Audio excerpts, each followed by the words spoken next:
Dear friends, welcome to part 7 of our series, Exploring Sexual Energy, Semen Retention, Celibacy, and Brahmacharya.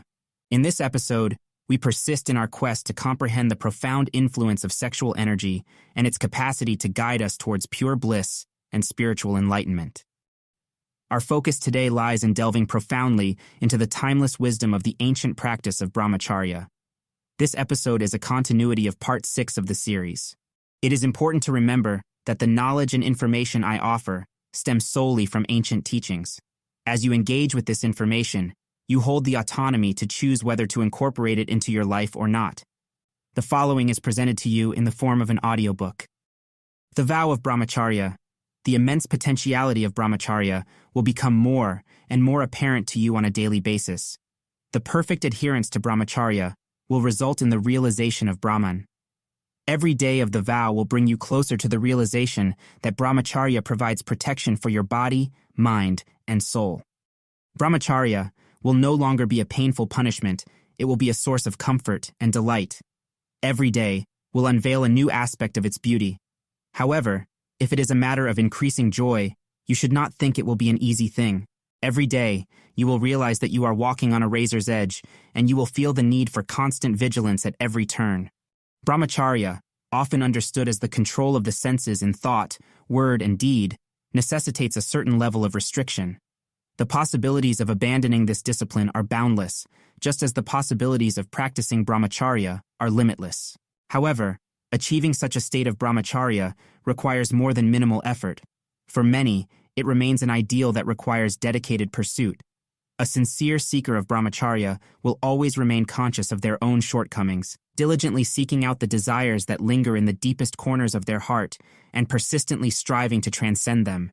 Brahmacharya in its entirety will be absent until you have complete control over your thoughts through your willpower. It is important not to assume that it is impossible just because it is challenging.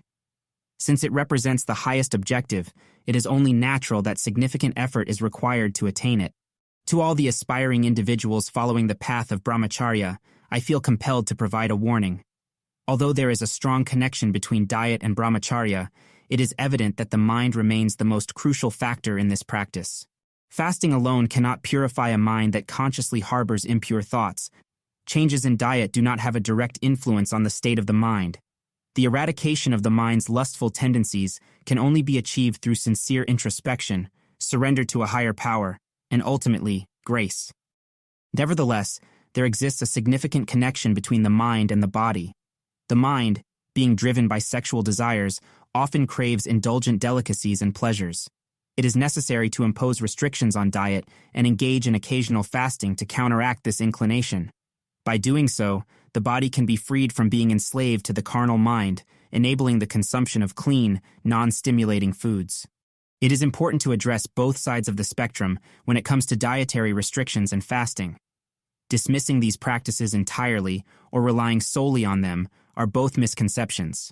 You need to recognize the significant benefits of implementing dietary limits and fasting for individuals who are actively striving for self-control. In truth, without the support of these practices, complete eradication of lust from the mind becomes challenging to achieve. Therefore, it becomes evident that incorporating dietary restrictions and periodic fasting can play a pivotal role in the journey toward restraining and subduing the influence of lustful desires within the mind. Brahmacharya, commonly referred to as chastity, holds a profound significance. When an individual is fully committed to the pursuit of truth and devotes themselves solely to its worship, any diversion of their abilities for other purposes is considered an act of unfaithfulness towards truth. In such a state, how can one effectively respond to the senses? A person whose endeavors are entirely centered around the quest for truth, which demands utmost selflessness, finds themselves devoid of time and inclination towards the self-centered goals of procreation and household management. The realization of truth through self-indulgence seems contradictory in nature. It becomes apparent that the path towards truth necessitates transcending personal desires and dedicating oneself wholly to the discovery and realization of the ultimate reality. When we examine it from the perspective of universal love, we come to realize that these virtues require complete selflessness. Respect and compassion are intertwined with universal love.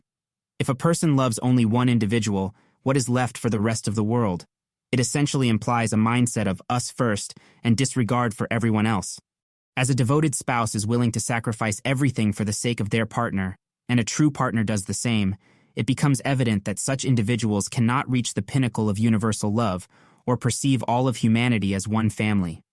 These individuals inadvertently construct a barrier around their love. The essence of universal love lies in embracing a broader love that extends beyond the confines of personal relationships. It involves recognizing the inherent worth and interconnectedness of all human beings, transcending boundaries and differences.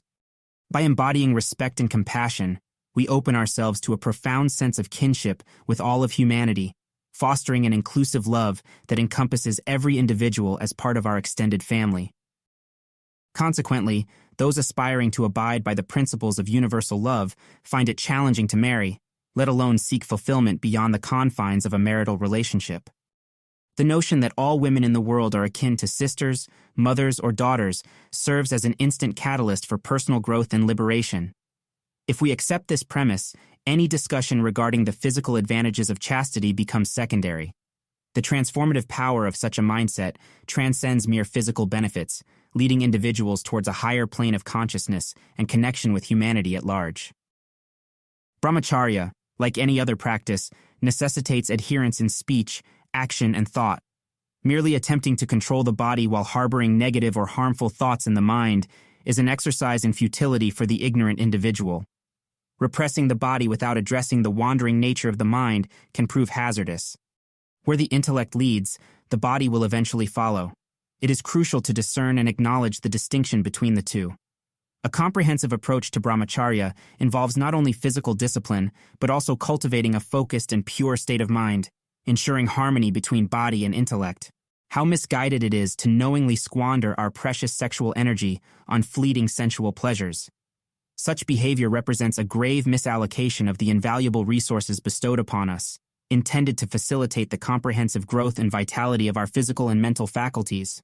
Engaging in excessive sexual gratification not only leads to a depletion of our vital energies, but also exposes us to various diseases and ailments that arise as a consequence. It is essential to recognize the significance of responsible sexual energy conservation and the detrimental consequences of overindulgence. Throughout our lives, we are constantly reminded of a fundamental truth. While we possess control over our physical bodies, our minds often elude our grasp. It is essential to maintain consistent control over our physical actions and never let this vigilance waver. Simultaneously, we must diligently work towards gaining mastery over our minds. There is no middle ground in this pursuit. We must neither exert more nor less effort. Succumbing to the whims of the mind will create a dissonance between our body and mind, leading us astray from our true selves. As long as we persistently resist the influence of negative or harmful thoughts, we can perceive our body and mind as aligned, moving forward together in harmony. The observance of Brahmacharya has long been perceived as exceedingly challenging, and at times even deemed impossible. Upon delving deeper into this notion, we come to realize that the term Brahmacharya has often been narrowly interpreted. Merely restraining animalistic passions was considered sufficient to practice Brahmacharya. However, in my perspective, this understanding is incomplete and erroneous. Brahmacharya entails the mastery and control of all our sensory organs. One who strives to regulate only a single organ while allowing the others to function unrestricted is bound to encounter failure in their pursuit. True Brahmacharya necessitates a holistic approach where all senses are disciplined and harnessed. It is through such comprehensive control that one can truly embark on the path of Brahmacharya and reap its benefits.